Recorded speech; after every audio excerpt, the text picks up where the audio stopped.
Hello, আসসালামু আলাইকুম everyone. কেমন আছেন সবাই? আমার নতুন একটি ব্লগে আপনাদের স্বাগত জানাচ্ছি।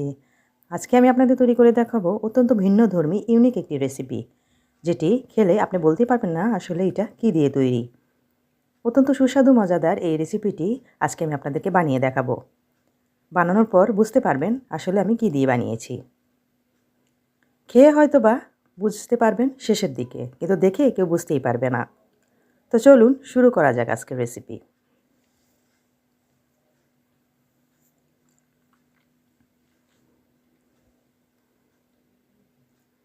এতক্ষণে নিশ্চয়ই দেখেই বুঝে গেছেন আমি আজকে রেসিপিটি কী দিয়ে বানাবো।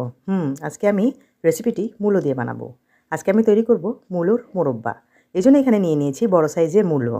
এখন এই মূলোটাকে আমি ভালোভাবে কেটে নিচ্ছি। কেটে ধুয়ে নিব।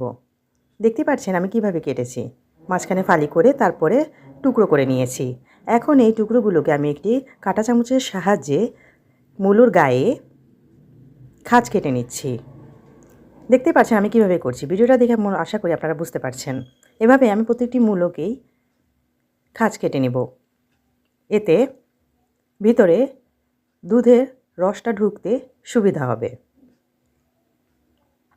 তারপর এগুলোকে আমি ধুয়ে নিচ্ছি। ধুয়ে নেওয়া হয়ে গেলে এখন আমি হালকা পানি দিয়ে একটু ভাপ দিয়ে নিব। 5 মিনিট ভাপ দেওয়ার পর চুলা থেকে নামিয়ে নিব। পানিটা ফেলে দিব। এখন চুলাতে আমি একটি পাত্র বসিয়ে দিলাম। তার মধ্যে দিয়ে দিচ্ছি ঘি 1 টেবিল চামচ পরিমাণে। চুলার আঁচ এ পর্যায়ে মিডিয়াম টু লো হিটে থাকবে। ঘি দিয়ে দেওয়ার পর তার সাথে আমি দিয়ে দিচ্ছি পেঁয়াজ কুচি 2 টেবিল চামচ পরিমাণে। সাথে দিয়ে দিচ্ছি 2টি তেজপাতা। দারচিনি দিচ্ছি 2 টুকরো।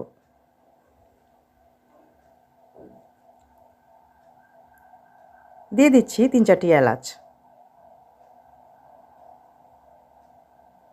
মশলাগুলোর সাথে আমি এখন ঘিটাকে একটু ভুনে নিচ্ছি। ভুনে নেওয়া হয়ে গেলে আগে থেকে ভাপিয়ে নেওয়া মূলোগুলোকে এখন আমি তার সাথে দিয়ে দিচ্ছি। দিয়ে দেওয়ার পর আবার একটু ভুনে নিব।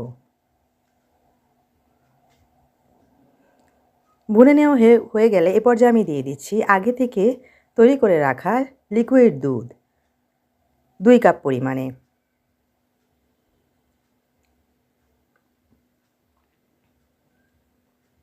এই দুধটাকে আমি আগে একবার নর্মাল টেম্পারেচারে জাল দিয়ে রেখেছি। এখন এই দুধটাকে মূলোর সাথে দিয়ে দিলাম। সাথে দিয়ে দিলাম চিনি 1 কাপ পরিমাণে।